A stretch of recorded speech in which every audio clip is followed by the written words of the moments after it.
आपका बहुत बहुत स्वागत करता हूं आपके यूट्यूब चैनल सबका बाप ट्रेडिंग में।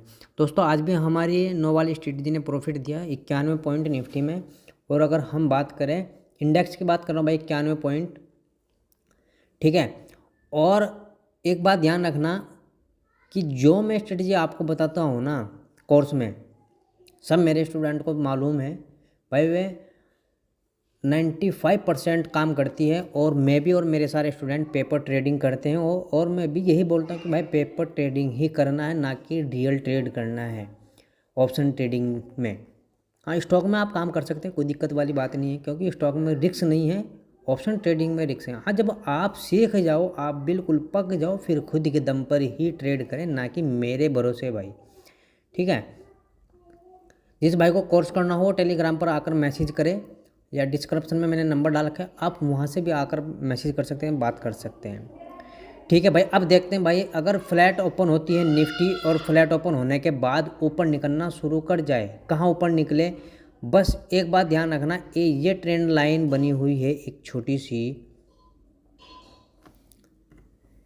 ट्रेंड लाइन को छोड़ दो आप, ये जो क्लोजिंग वाली कैंडल है ना, ये ब्रेक हो जानी चाहिए, यानी 19,750 19,750 से ऊपर निकल जाए, दूसरी कैंडल उसके हाई को ब्रेक करना शुरू कर दे, तो हम फिर कॉल साइड चले जाएंगे।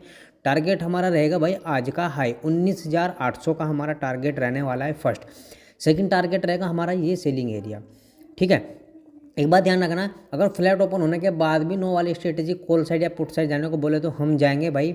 और अगर 19,800 पर आपको गैप अप ही मिले और नेगेटिव कैंडल मिले तो हम पुट साइड जाएंगे। किस हिसाब से जाएंगे, अगर भाई 19,800 पर नेगेटिव कैंडल बननी शुरू हो जाए तो हम फिर पुट साइड चले जाएंगे भाई सोमवार को, ठीक है। नेगेटिव कैंडल बनने का पूरा वेट करना, 5 मिनट कैंडल जैसे नीचे क्रॉस हो जाए फिर हम पुट साइड जाएंगे। लेकिन अगर बड़ा गैप अप लग जाए इस सेलिंग एरिया में जो 19,866 के आसपास का है, मैं अगर पूरा बताऊं 19,873 से लेकर और 19,852 तक का सेलिंग एरिया है। सेलिंग एरिया भी है और रेजिस्टेंस भी है, दोनों चीज़ है भाई। यहाँ से अगर यहाँ हमें गैप अप मिल जाए, जैसे आज अच्छा खासा गैप डाउन ओपन हुआ था भाई, अगर यहाँ मिल जाए तो नो वाली स्ट्रेटजी, नो 18 वाली स्ट्रेटजी मिल जाए तो फिर तो कोई बढ़िया बात है भाई, कोई दिक्कत वाली बात है ही नहीं।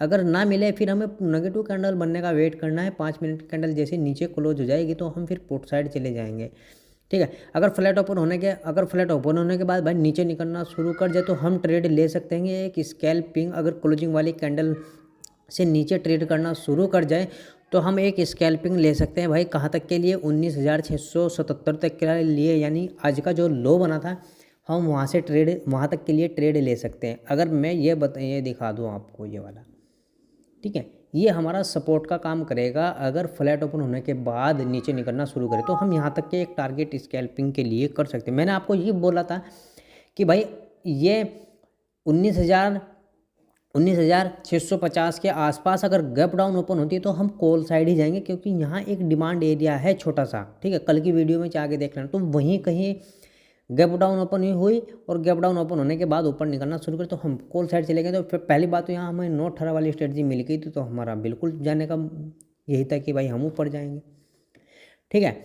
और अगर भाई गैप डाउन ओपन होती है बड़ा, कहाँ बड़ा गैप डाउन ओपन होती है, या तो 19,627 के आसपास, यानी इस सपोर्ट के आसपास, ठीक है, या फिर हमारे इस डॉट वाली मार्किंग के आसपास अगर गैप डाउन ओपन होती है, अगर आपको मिल जाए नेगेटिव कैंडल तो बनने का वेट करना 15 मिनट का, ठीक है। 5 मिनट की कैंडल उसके हाई को ब्रेक कर जाए ऐसे तो हम कॉल साइड चले जाएंगे भाई, क्योंकि 200 दिन की मूविंग एवरेज भी यही है और हमारा डिमांड एरिया भी है भाई, यहाँ से कोई दिक्कत वाली बात नहीं है। दूसरी बात, अगर गैप डाउन ओपन होने के बाद नो 18 वाली स्ट्रेटजी मिलती है, वो चाहे कॉल साइड जाए चाहे पुट साइड जाए, तो हम सीधा वहीं जाएंगे। चलते हैं भाई बैंक निफ्टी की तरफ। बैंक निफ्टी ने हमें आज कैसे ट्रेड दिए हैं, कैसे नहीं ट्रेड दिए हैं, देखो भाई। हमें ये नहीं मालूम था कि गैप डाउन, इतना बड़ा गैप डाउन ओपन हो जाएगा भाई बैंक निफ्टी। तो बैंक निफ्टी कहाँ गैप डाउन ओपन हुआ, एक डिमांड एरिया को छोड़कर दूसरी डिमांड एरिया में गैप डाउन ओपन हुआ। तो जैसे ही डिमांड एरिया ने ऊपर निकालना शुरू कर दिया ट्रेड को अपने आप को बैंक निफ्टी ने, तो ऊपर फिर 200 दिन की मूविंग एवरेज अड़ गई और हमारा एक डिमांड एरिया अड़ गया। जो मैं बोलता हूँ कि जो डिमांड एरिया ब्रेक हो जाता है वो सप्लाई एरिया का काम करता है, और जो सप्लाई एरिया ब्रेक हो जाता है वो तो फिर डिमांड एरिया का काम करता है, यानी कि वो सपोर्ट बन जाता है। तो भाई हमारे इस डिमांड एरिया ने फिर कहाँ का काम किया, सपोर्ट का काम किया, रेजिस्टेंस का काम किया, ठीक है। और 200 दिन की मूविंग एवरेज भी यही थी, तो अच्छी खासी कहाँ गिरे। सीधी सी बात है, पहले तो बात है कि सुनो, गैप डाउन ओपन कहाँ हुई, हमारे डिमांड एरिया में, तो हम सीधे से कहाँ जाना था, कॉल साइड जाना था। और कहाँ तक फिर आई, कहाँ तक आई, 43,555 तक का टारगेट रखा भाई 64 का, ठीक है। और जो क्लोजिंग दिया ना वो अपने लो पर ही क्लोजिंग दी है, यानी कि क्लोजिंग लो और क्लोजिंग सेम है भाई बैंक निफ्टी की, और हमारे डिमांड एरिया में क्लोजिंग दी है, ठीक है। मैं ये नहीं कहूँगा कि कल गैप अप लगने वाला है, मैं ये नहीं कहूँगा कि कल गैप अप लगने वाला है। अब देखते हैं, डिमांड एरिया में हमें क्लोजिंग दी है, ऊपर डिमांड एरिया बन गया, नीचे भी डिमांड एरिया में क्लोजिंग, यानी कि आसपास सारे डिमांड एरिया थे, तो इसलिए इनमें कन्फ्यूजिंग थी। मेन बात तो ये है, ठीक हो गया। अब मैं पहले तो इनको क्लियर करता हूँ, यहाँ से ये क्लियर हो जाता है, और इसको कर देते हैं हम सेलिंग एरिया बना देते हैं, ये हमारा सेलिंग एरिया बन गया, ओके। अब देखते हैं भाई, अगर फ्लैट ओपन हो और फ्लैट ओपन होने के बाद ऊपर निकलना शुरू कर जाए, जो चांस बन रहे हैं क्योंकि डिमांड एरिया में क्लोजिंग है, तो ऊपर निकल जाए और क्लोजिंग वाली कैंडल ब्रेक हो जाए, 15 मिनट की कैंडल होनी चाहिए वो, 5 मिनट कैंडल फिर ऊपर क्लोज उसके हाई को ब्रेक कर दे, तो हम कॉल साइड जाएंगे अपनी 200 दिन की मूविंग एवरेज तक। बस फर्स्ट टारगेट ये रहने वाला है, कोई सेकंड कोई फर्स्ट ही है, ठीक है। अगर भाई यहाँ तक ट्रेड एग्जिट करना है आपको, और अगर ऊपर निकलना शुरू कर जाए तो फिर हमें कॉल साइड फिर नहीं जाना है, हमें वेट करना है यहाँ एक नेगेटिव कैंडल बनने का, ठीक है। क्योंकि 50 दिन की मूविंग एवरेज यहीं, 200 दिन की मूविंग एवरेज यहीं, तो नेगेटिव कैंडल 15 मिनट की मिल जाए तो हम पुट साइड जाएंगे भाई। दूसरी कैंडल 5 मिनट की, उसके लो को जब ब्रेक कर देगी तो हम पुट साइड चले जाएंगे।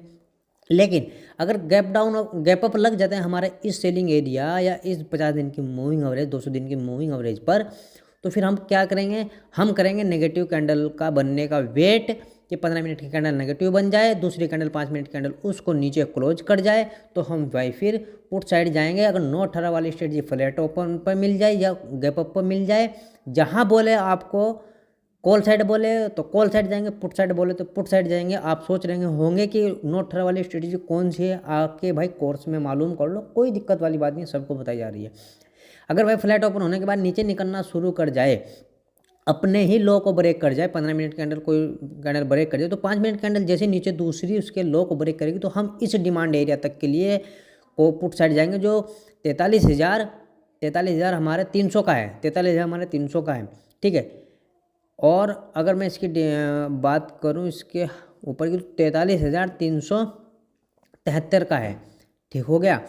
लेकिन 400 का लेवल बीच में है भाई, तो सीधी सी बात है, हम यहीं तक ही नेगेटिव रहने वाले हैं। अगर आपको यहाँ पॉजिटिव कैंडल मिल जाए भाई इस हिसाब से, negative hammer type candle 15 minute की, तो दूसरी कैंडल उसके हाई को ब्रेक कर जाए 5 मिनट कैंडल, तो हम फिर कॉल साइड जाएंगे, पेपर ट्रेडिंग करेंगे और टारगेट रखेंगे हम, या तो इसका आज का लो का टारगेट रखेंगे या उसकी ओपनिंग कहाँ होती है, अगर उसकी ओपनिंग इस लो से नीचे हो जाए थोड़ी बहुत ही, तो हम उस का टारगेट रखेंगे।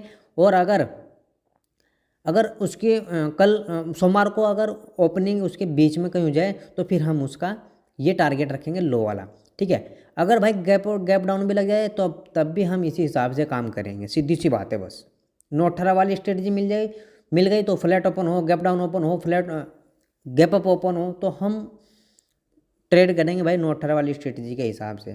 तो भाई मुझे उम्मीद है कि आपको वीडियो समझ में आ गई होगी, और अगर समझ में ना आई हो तो दोबारा से देखकर ही समझ कर ही ट्रेड करें, बिना समझे ट्रेड ना करें भाई, वरना लॉस खाओगे। जय हिंद, जय भारत।